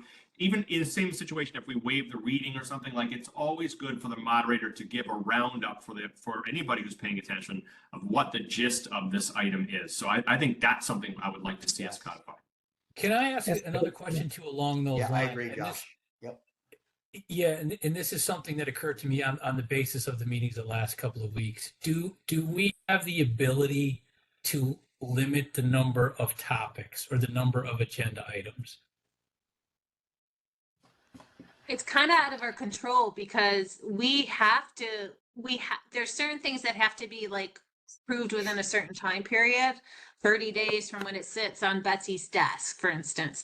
And then there's other things that go through the process and we don't get them until they go through the Board of Selectmen and Board of Finance. And we can't be like, we already got 10 items on our agenda. We got to wait till next month.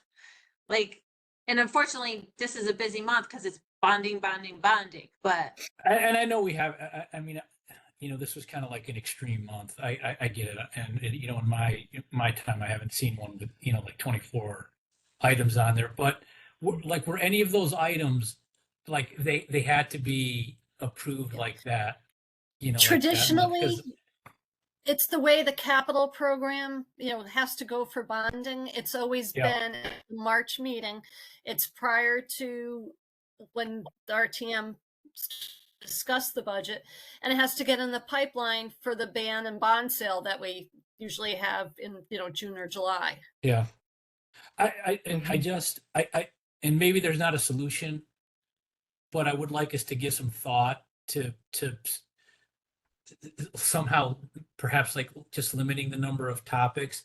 Because the only thing that did concern me is like we began the discussion you know, on the parking authority ordinance at, you know, 11 o'clock at night after people have already been sitting there for 3.5 hours. And that's not, it's an important topic, but you could, all you needed to do is look around the room and people were, you know, there are people who are checked out, right?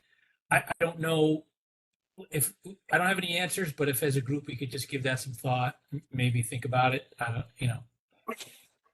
And I'll just add, I think there is some validity to that because, I mean, did that ordinance have to get added to an agenda that was already 21 items, especially an ordinance that had been created 8 months ago? I think Bill Gerber said 8 months ago he'd been thinking about it. So it's like, so for 8 months it's been thought about and created, and we have to jam it into an event and into an agenda that already has 21 items.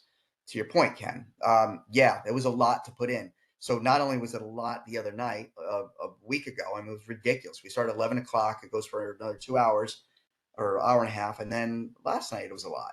So I don't know if we can do anything about it, but I hear what you're saying. Do we need to jam everything together for one time? And there's some things that demand it, as Betsy said, but there's other things, you know, I don't think we had to put on that ordinance. We could create that department in April. Do you keep pushing something off like, it's not really that important. We're going to push that again. We're going to push that again. We're going to push that again. And then you never, ever get to it. And then there's never any vote. You leave that in the moderator's hand to decide that. Like, I don't know that that's fair.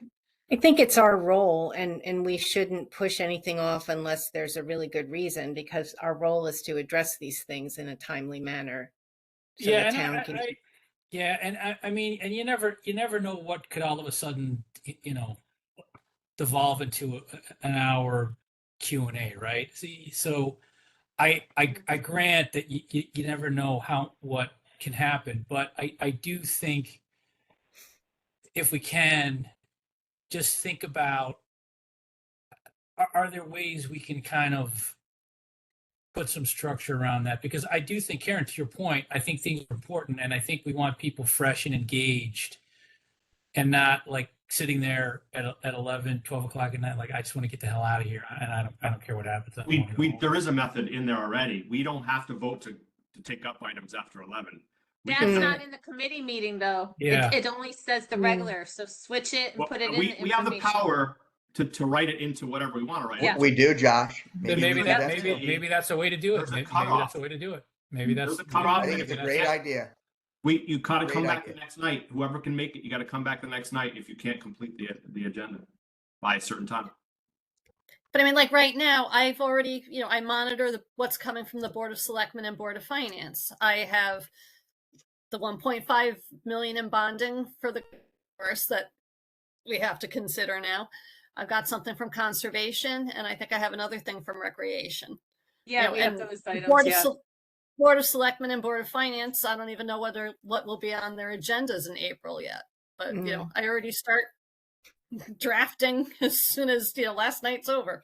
But I think that, like Josh made a good point, if for the voting meeting 11 o'clock is a cutoff time, then why shouldn't 11 o'clock basically be the cutoff time on the the committee meeting? Committee meeting. Yeah. Yeah. And do We can take also away- make, Do we take away the right to extend that? no, I think we have I to. don't think so. What do you mean? Do we take- Well, right now, as a matter of course, if someone just makes a motion and we continue, it doesn't really matter that we have that rule. I've never, there's one time in my 18 years when we just said, nope, we're shutting it down at 11. We were there the next night till 2 a.m.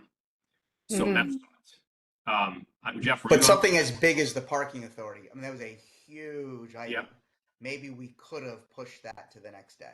Could have created some disruption to do it, but that's an example of what we're talking about. Or at least That's why, you're giving the members the option to make a decision for themselves at that point, right? Do we want to continue knowing that we could be here for another couple of hours, or do we want to say let's call it a night and we get back together tomorrow? And this doesn't. I'm just throwing it out there, guys. This doesn't fully address what we're talking about, but because we're doing away with the committee meetings before, oh no, sorry, that's caucuses. Never mind. I'm tired. I was going to say we could make the meeting start earlier, but we all have caucuses in advance. That's not- Can you make the committee meeting start at 7? Why can't you make the committee meeting start at 7? Sure. Or the informational meeting start at 7? I don't know why you can't do Yeah. that. Yeah, Most of can do us that. show up to, I don't know about you guys, but we start our caucus at 7 the next Yeah. week. So people Right. should be available at Let's do 7. I like that. Yeah. Yep. I like Yeah. that too. Makes sense. Yep. And The if great thing- you start that next term though, that would have to start next term, I think, because All right. I don't know. Yeah. Well, could we do it now? We could waive, couldn't we, Betsy? We could change If could add you an item to voted the rules on to it, regulate. and once it's on file, and it has to be on file in my office for 30 days, otherwise their special meeting, the 30 days expire. Mm. Okay. There's special what? Entirely you cut out. There would be special Special. meetings. So even Special though meetings it's on, versus regular. Because you're though changing the it's on- time, it makes it a special meeting. yeah. But But we is can't the just committee change meeting that really a committee meeting? meeting start at 7. It's a meeting. You call the meeting to order and you're taking up agenda items. It's technically a meeting. We're not No, but taking Betsy, can't we attendance just or write the minutes. committee? Can't we just If specify it's- in the rules to regulate? I'm sorry. Can't we just specify in the rules to regulate that the committee meeting, the meetings start at 7 o'clock? Like the current rules right now. Couldn't we just amend that through a vote? Just You so can that just the rest of take the a term. vote and change the meeting time, but Yeah. until the calendar's on file, Yeah. your next committee meeting would be a special meeting. Mhm. Which is okay, right? Yeah, right. Yeah, they're just, you can't take up new business. Mm-hmm. Mm. That's really the only stipulation as far as special meeting. Well, I took notes about all these things we just talked about, which were a lot of things, and I can send that to everybody maybe, so we have a sense of what we are going to talk about next time, and we can put it in the materials. I'll straighten them up a little bit. I wonder if we could pick a time, date for the next meeting. Sure. We keep coming up with new things to talk about. I don't know when we're going to get this done. I know, right? Yeah, It's you know, these are good discussions though. So They are absolutely. They're important. Maybe definitely nothing next week. Okay. Because we have 3 meetings already. Yeah, that's right. We got budget meetings. Mark said So the he's week- away the week of school break, by the way, and then I have conference the following week. Yeah. I think we need to meet one of those weeks. Betsy, would you be able to have somebody else attend, do you think? Or we could just take minutes or have... If we pick the Okay. 22nd, I can be there. Conference isn't until the 23rd. Oh, okay. yeah, What does actually, everyone think? I can't do the 23rd and the 24th either. Oh, you do the 22nd though. I could do the Me 22nd. too. Me too. I can How too. about... Okay, I can good. do Let's that. say the 20th. Let's say the 22nd at 7. Yeah. Sounds good. Okay. Marcy, can I ask you one question? Just a follow up to the golf thing. So the issue for the delay with Anthony was not because he didn't answer a question. It was because Mark McDermott had a question on Monday that Anthony didn't ask. It wasn't a question from the previous.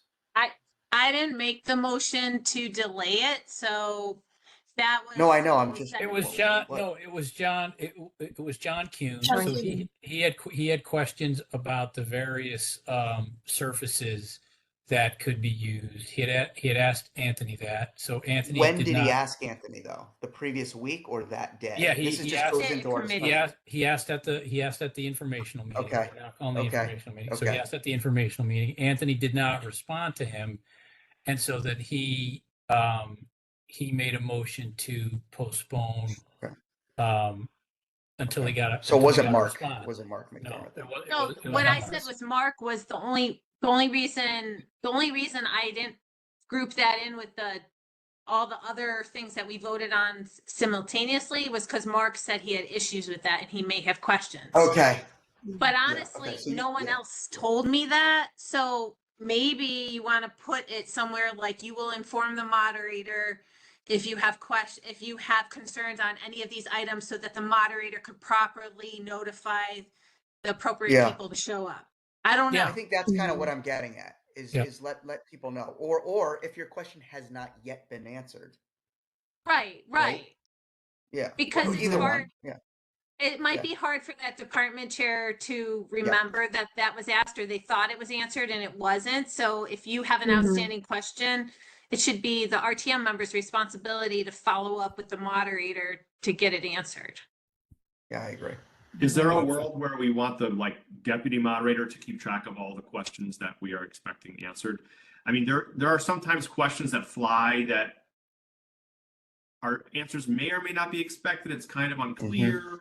There are times when people are pretty formal about it and informal. I wonder if we could help by giving someone that assignment of being like, okay, That's a great idea, Josh. I think that's a good idea because it's hard to keep track of that. And Love it. And also though, I find that sometimes it's hard to keep track of, well, Anthony or somebody else might think they answered the question, but it didn't answer it to the person's asking its satisfaction, right? Mhm. So that goes between well, you know what? John might never get the answer he's looking for. It just Right. might not exist, right? Like, I don't know. I don't know. But so when do you draw the line at that? Like, it's easy if you specifically ask for something, but if you're like, why did you do this? And you're not happy with that answer, it doesn't mean they didn't answer you. I don't know. well, what if This it was is a great point. What if it was like, John asked the question, Anthony either A says, yes, I can get you that, and then the deputy moderator writes That's it when down. the This is deputy one of should the things. definitely Or write it down. Anthony Yes. says, sorry, that's not available, and maybe John's not happy, but the deputy moderator's like, it's not available. I'm not putting it on the list. I don't know. It's a judgment call, and maybe it gets political sometimes, unfortunately. I think that's a, you know, a good role for the deputy moderator to do at the meeting. And I would expect the deputy moderator to then, you know, interject at times. It's like, oh, hey, Representative Garskoff, did you get an answer to your Yeah. question? Right. Just to confirm that kind of stuff. And then maybe to piggyback and maybe knock two birds out with one stone here, maybe it's that members are responsible for asking the moderator for someone to reappear at the general meeting. Yeah, I think that's what Marcy, you were talking about before. Okay. I wasn't sure what you were referring to, Marcy, or not. And yeah, but you should definitely put it in the wording. Definitely put it in the wording that it's the RTM members' responsibility to, through the moderator, to ask if they want follow-up questions at the regular voting meeting. And if not requested, they're not expected to be there. And guys, if I don't get off this call in like the next 30 seconds here, you won't be seeing me at any of the budget meetings next week. So do we write down all these action items? Do we know all this additional? I think I wrote everything down. I'll share it with you guys and you can let me know if I missed something. Okay, Awesome. Motion to adjourn so that Ken can still live. motion to adjourn. Okay, second. Josh, second. All in favor? Aye. Aye. Okay, thanks everybody. Thanks, guys. Thanks, Good everybody. job Thanks, tonight. everybody. Thank you. Bye-bye. Bye-bye. Bye.